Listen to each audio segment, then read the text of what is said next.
Good afternoon. I'm Teri Hollander Albin, and along with Tricia Hollander Henning, we're excited to kick off another edition of our Hollander Group Podcast series, talking all things wealth management. Today, we're joined by Courtney Rosenberger Gelman from Strategas. Courtney is Managing Director of Policy Research in Strategas' Washington, D.C. office and directs Strategas' policy research efforts. Courtney also serves as the lead portfolio analyst for Strategas Asset Management's Policy Opportunities portfolio and as co-portfolio manager for their Global Policy Opportunities exchange-traded funds. In these roles, Courtney's work at Strategas bridges public policy and investment strategy. She graduated magna cum laude with a BBA in finance and BS in economics from the University of Kentucky and currently serves as chair of the Gatton College of Business and Economics Emerging Leaders Board. Courtney, we're thrilled to have you join us today and excited to hear what you have to say. Thank you so much for having me. Thanks, Courtney. So we're going to jump right in today and we're going to start with the markets and the economy. So our first question is, when you really think about the outlook over the next 16 to 18 months, what are the most realistic base case scenarios for markets and the economy? And then what are the key downside risks that investors really should be mindful of right now? It's a great question because we're certainly in an interesting place right now. Because when we look at the full picture, so data like corporate earnings, consumer spending, CapEx, GDP, that data is such that if not for the conflict in the Middle East, we would likely be talking about the economy accelerating right now. Given that I'm a policy analyst, I do like to put things into policy factors. But before I do that, certainly AI and that CapEx that's coming from AI, those have been important factors in the market holding up. But the AI story is actually linked to the policy story. So coming into this year, something that we were highlighting on the policy team was this idea of shock and awe stimulus for 2026. And this is actually common for a midterm election year, which we are in. Presidents prime the pump in their first year with stimulus policies that hit in their second year. And what I mean by that is we had the Fed's balance sheet expanding this year, so that provided a source of liquidity for financial markets. We had the One Big Beautiful Bill Act, which passed last July, but we were seeing a lot of the corporate benefits coming this year, as well as tax refunds for the individual portions of the benefits hitting this past February through April. And then we also got past peak tariff. So the effective tariff rate peaked in October at about 11%. And we have seen that rate continue to fall this year. We're currently sitting around 7%. So we came into 2026 with all those factors expected to be growth accelerators. Instead, though, because of that conflict in the Middle East, they've had to serve more as economic cushions. And the problem, and you asked about risks, is that those cushions are now beginning to fall off. So the balance sheet expansion is slowing down. Tax refunds have been paid out. And while we still have other benefits like tariff refunds, and those are actually going to start being paid out this month in May, and you still have corporations benefiting from some of those One Big Beautiful Bill Act changes, the longer that the conflict is sustained, the longer that the strait is closed and oil is not getting out into the market, the cushions are going to wear off or not be enough to prevent the effects from being felt by US consumers. And policymakers really have limited tools for how to handle a supply shock. So I think that the uncertainty was evident last week when the Fed had a meeting with four dissents. Three of those were opposing language in the FOMC statement with an easing bias. And so it's kind of the market's just uncertain. There's less clarity on whether the Fed's going to cut rates. So that's the long answer, but all that's to say, at this point, things look okay. We had a GDP bounce in Q1. Consumer spending was solid. We had the lowest initial jobless claims last week since 1969. All of those are good things. If not for Iran, the outlook would be accelerating growth.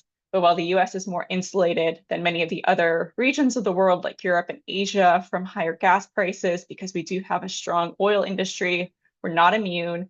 And due to all those factors, our 12-month recession odds are at 35%. Thank you, Courtney. So as you mentioned, in a midterm election year specifically, there's often a familiar pattern of how administrations roll out policy initiatives with a set of timing of how they expect perhaps markets to respond over the course of the year as it moves toward the election time. Do you see this year following that historical playbook, or are there factors that you think make this cycle meaningfully different?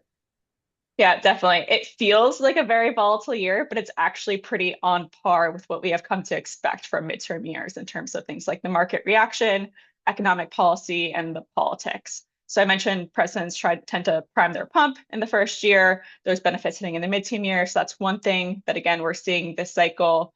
Typically, midterm election years actually have the strongest GDP growth of the 4-year cycle. Again, since stimulus is having to act as a cushion, less clear if we'll have that, but we do have a lot of stimulus hitting.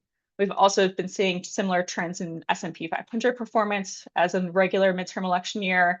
And I want to emphasize here that I'm just speaking on average trends since the 1960s. This is certainly not a forecast for the 2026 market by any means, but there is this interesting phenomena where midterm years just are more volatile, tend to have weaker S&P 500 performance, specifically in the April to October period, basically until we get to that midterm election date.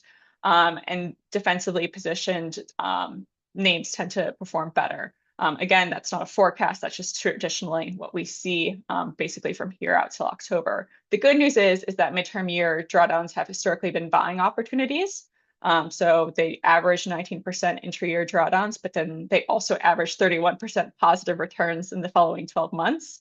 And another positive data point is that the election kind of serves as a catalyst where we have had positive S&P 500 returns for every single midterm election from 1942 to present, or 2022, the last midterm election. So definitely some good things to look at as well. Politics-wise, this year is also shaping up to be quite an average midterm. On average, going back to 1914, the president's party loses 28 seats in their first midterm election. Basically, when we look at things like the president's approval rating, the average underperformance for Republican candidates in special elections since the 2024 presidential election, we're looking at kind of a 27-seat loss for the Republican Party. So very on average and not midterm year specific, but just a trend that we tend to see in second terms for presidents is that they tend to be more foreign policy focused, which certainly we've seen that as well. Thank you. So there's all, as you mentioned, all that political noise in a midterm election year. But this year's there's policy issues. We also have Iran going on. What do you see standing out as having the greatest long-term impact, not just for investors, but also for consumers and the broader economy as well, when we're looking at those policy issues in play? Yeah, so certainly, as you mentioned, a lot of things that we're paying attention to. Iran's kind of top of the list right now, and it could have quite large ramifications for the near to medium term, given the impact on the Fed's thinking, gas prices, the macro global economy, and so many other variables that could hit the U.S. and the U.S. consumer. Could also have midterm implications, which then has policy implications over the next 2 years, because we have seen the Democrats betting market odds of sweeping in the Senate increase since the Iran conflict began. The Fed's also just going to be important on its own. With Iran ongoing, it's hard to see rate cuts with that. But if Iran were to end in the near term, there's still a potential for rate cuts in the back half of this year. That has impacts for consumers when we're thinking about things like mortgage rates, but it also will have impacts for ideas that the Fed wants to engage in. So we have a new Fed chair coming on, Warsh. And he wants to reduce the Fed's balance sheet. That requires financial deregulation to do that. So there are some longer term impacts from that for banks as well. And there's other pieces of legislation that could have quite big ramifications. There's a crypto market structure bill, a number of things. But I would say the big policy issue that we're spending more time thinking about is AI and data centers and this brewing political issues in the space.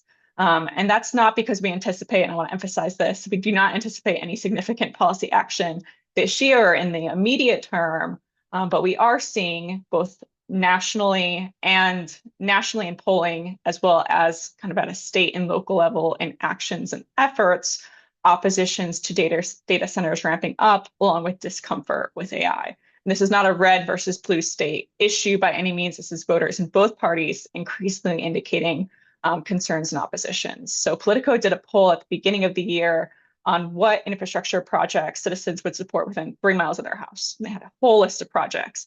Data centers eked out power plants by 1%, so 37% to 36%. They lost to train stations and sports arenas. That's not good when people do not want a data center in their backyard almost as much as they don't want a power plant. in their backyard. So voters don't want the projects near them. They're concerned about electricity prices, which is important right now given the focus on affordability. They're concerned about job losses to AI. They're concerned about a lack of guardrails, protections for children, so many issues. The list just goes on. So we would anticipate this to be a political focus that's going to ramp up, especially as we head into 2028.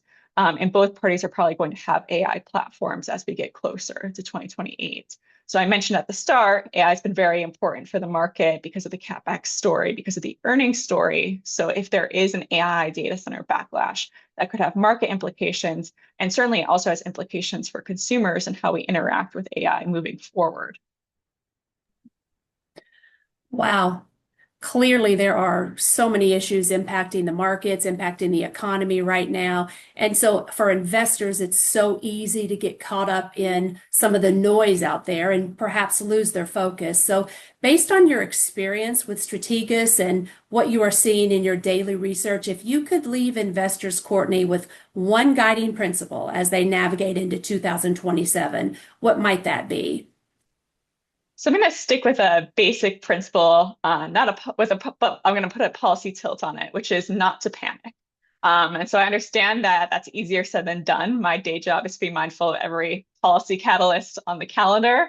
So I'd be lying if I said that there weren't times that I myself feel uncomfortable, but something we did, which clients still find very helpful, is we looked at data for policy uncertainty. And I can't take credit for calculating policy uncertainty. A group of academic economists developed this formula, which we utilize, but we looked at their data, grouped the dates into whether they were periods of low, medium, or high policy uncertainty periods, and looked at how the S&P 500 performs over the next 3, 6, 12 months.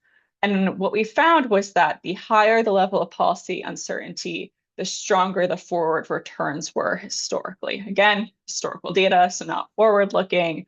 But we would attribute this to kind of the market panicking with an event, but then that event either not being as bad as the market might have anticipated it being, or policymakers certainly have an incentive to mitigate the effects of an event. So there could also be intervention that makes it less bad and the market then responds positively. So again, don't panic. The market in periods of high uncertainty tends to do quite well over the next 3 to 12 months from the data that we've been looking at.